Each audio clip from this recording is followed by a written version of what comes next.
नमस्कार।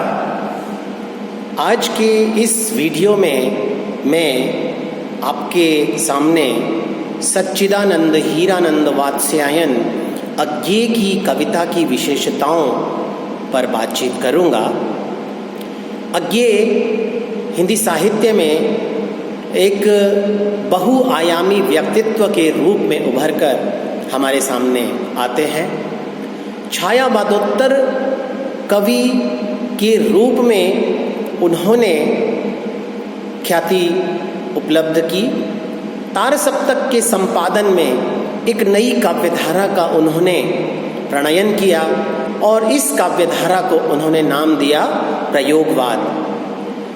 तार सप्तक के प्रकाशन की तिथि से इसका प्रारंभ माना जाता है।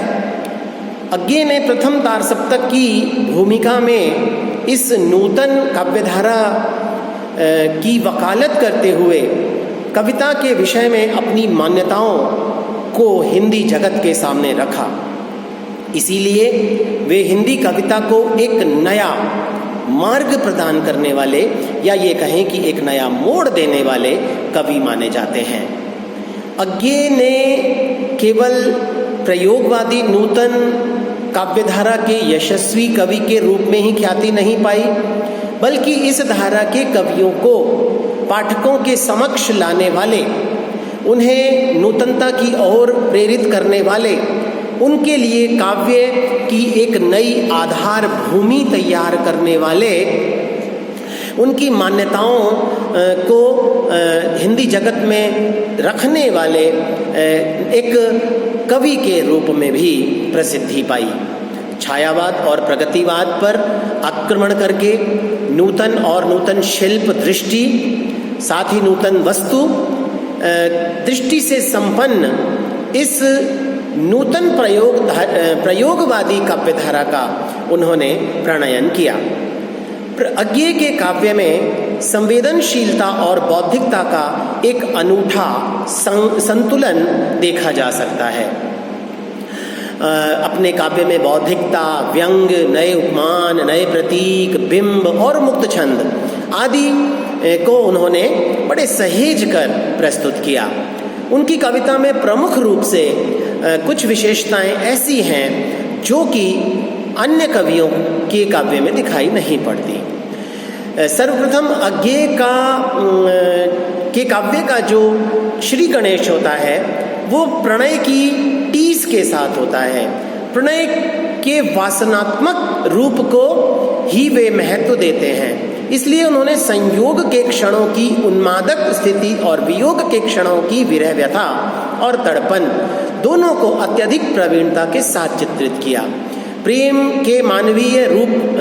को मानवीय रूप में ही उन्होंने स्वीकार किया है और कवि को दुख है कि लोग ऐसे नैसर्गिक प्रणय को भी छुपा जाते हैं।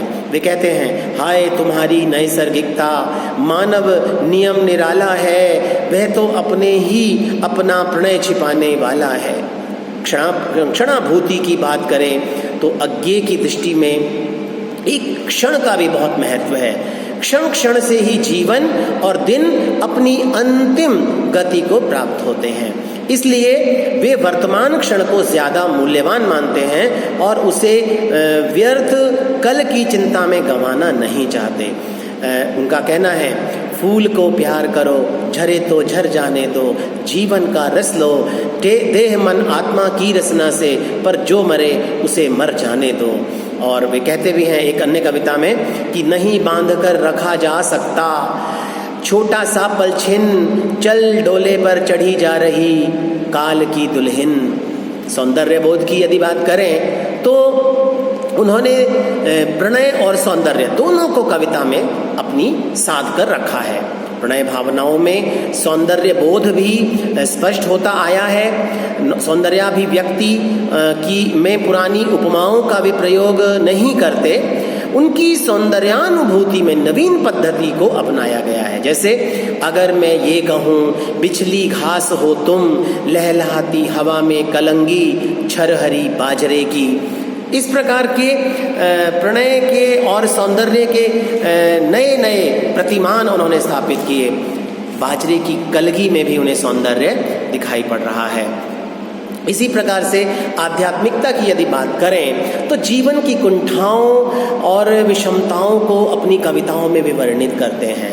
वहीं साथ साथ आत्मा और परमात्मा के रूप को भी स्वीकार करते हैं। आत्मा को परिणीता वधू और परमात्मा को महाशून्य के रूप में उन्होंने स्वीकार किया। कहते हैं अरी री आत्मा री कन्या भोरी क्वारी, महाशून्य के साथ भावरे तेरी रची गई। इसके साथ ही वे संसार को शून्य भी मानते हैं, क्योंकि संसार महाशून्य से ही प्रकट हुआ है और अंत में इसी में विलीन भी होता है। उनका कहना है न कुछ में से वृत्ति यह निकला कि जो फिर शून्य में जा विलय होगा, किंतु वह जिस शून्य को बांधे हुए है उसमें एक रूपातीत ठंडी ज्योति है। बुद्धि तत्व की प्रधानता की दृष्टि से यदि हम देखें तो अज्ञेय जी कोरी भावुकता के स्थान पर बौद्धिकता को महत्व देते हैं, क्योंकि आज मात्र भावुकता के सहारे जीवन यापन नहीं हो सकता। भावुकता के साथ साथ बौद्धिकता की भी कविता में प्रधानता है।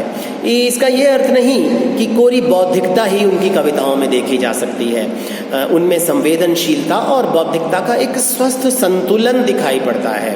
नदी के द्वीप कविता में वे कहते हैं, हम नदी के द्वीप हैं, हम नहीं कहते कि हमको छोड़कर स्रोत स्वनी बह जाए, यह हमें आकार देती है। हमारे कोण गलियां अंतरीप उभार सैकत कूल सब गोलाइयाँ उसकी गढ़ी हैं, माँ वह है उसी से हम बने हैं। बहुत ही खूबसूरत चित्रण वे इसमें करते हैं और बौद्धिकता की को प्रधानता भी देते हैं। संवेदनशीलता की दृष्टि से देखें तो वे केवल संवेदनशील कवि ही नहीं, अपितु संवेदनशीलता में ज्ञान चेतना भी उनकी सहयोगिनी है। एक उदाहरण देखिए, मैंने कहा डूबा चांद रात को सिहरने दे, कुइयां को भरने दे, अक्षितिज तम फैल जाने दे, और पर तम थमा और मुझी में जम गया। अज्ञेय में क्रांति की भावना भी दिखाई पड़ती है। आर्थिक समानता, शोषण, अन्याय और विषमता के प्रति दुख व्यक्त करते हैं। हमने न्याय नहीं पाया है, हम ज्वाला से न्याय करेंगे, धर्म हमारा नष्ट हो गया, अग्निधर्म हम हृदय धरेंगे। प्रकृति चित्रण भी करते हैं अज्ञेय। कभी कभी वे प्रकृति के अनिंद्य सौंदर्य की रमणीय झांकियां इतनी खूबसूरती से प्रस्तुत करते हैं कि पाठक जो है वो आत्मविभोर हो जाता है। जैसे मैं सोते के साथ बहता हूँ, पक्षी के साथ गाता हूँ, वृक्षों की कोपलों के साथ थरथराता हूँ और उसी अदृश्य क्रम में भीतर ही भीतर झरे पत्तों के साथ गलता और जीर्ण होता रहता हूँ, नए प्राण पाता हूँ। अज्ञेय युगीन चित्रण और व्यंग भी हमारे सामने रखते हैं। शहरी जीवन की निर्जीव सामाजिकता, धोखेबाजी, अहमवादी भावनाएं वो नज़दीक से देखते हैं और अपने सांप नामक जो कविता है जिसमें वे शहरी व्यक्तियों के स्वार्थीपन और कठोर आचरण पर व्यंग करते हैं, वो सब हम पहले भी सुन चुके हैं। सांप तुम सभ्य तो हुए नहीं होगे, नगर में बसना भी तुम्हें नहीं आया, एक बात पूछूं उत्तर दोगे, फिर कैसे सीखा डसना, विष कहाँ पाया। अज्ञेय की यदि भाषा की बात करें तो अज्ञेय की भाषा में विविधता पाई जाती है।